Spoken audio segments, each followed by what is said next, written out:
Mirror's Edge is a radical departure from the games that Swedish-based DICE usually makes.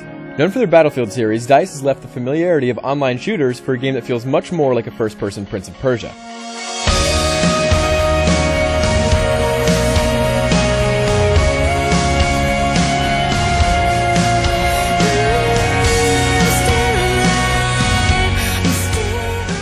The concept of Mirror's Edge is awesome. You run along rooftops negotiating acrobatic puzzles to get away from a nasty, totalitarian government. Faith can do various leaps, grabs, slides, and rolls with just 3 buttons.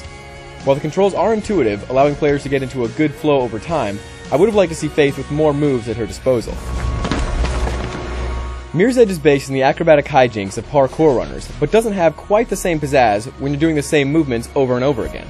Other than that, DICE nailed the sense of motion with clever use of the camera and even included Faith's body in the frame at certain points.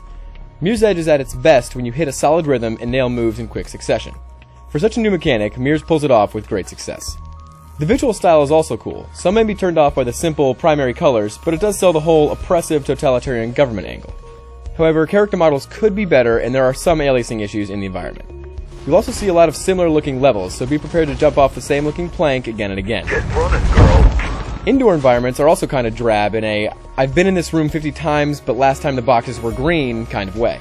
The game's repetition and linear nature is its biggest drawback. The ideas behind the game are solid, but it feels too constricting. There's also one point that you head towards and maybe 2 or 3 different ways to reach that point if you're lucky. The mechanics deserve a much more open world with more choices of how to get to places. It's odd that a game that emphasizes freeform running always asks you to do the same types of things.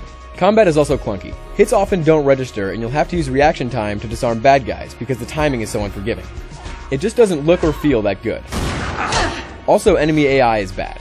Guys will just stand around and shoot at you without moving, just waiting for you to put a shotgun round into their chest. Sadly, the story isn't very good either. There's a pretty interesting setup with the couriers being the only outlet for communication, but the actual narrative is cliched. The characters aren't engaging, and the animated cutscenes look like rejected Esurance commercials, which will be a turnoff for some. We call ourselves runners. We exist on the edge, between the gloss and the reality.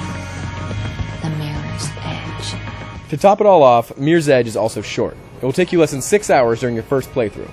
There's a cool time trial mode where you try to beat levels and cut seconds to put your time on the leaderboards, but this feels like it should have been part of a much larger multiplayer mode. You don't race against other people, just their times. Mirror's Edge is full of great ideas, but they don't quite come together in the end.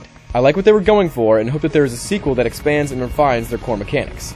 And if you do have any interest in this game, definitely try it out. This really is one of those titles that will click with some and not for others. For me, it's just not quite there yet.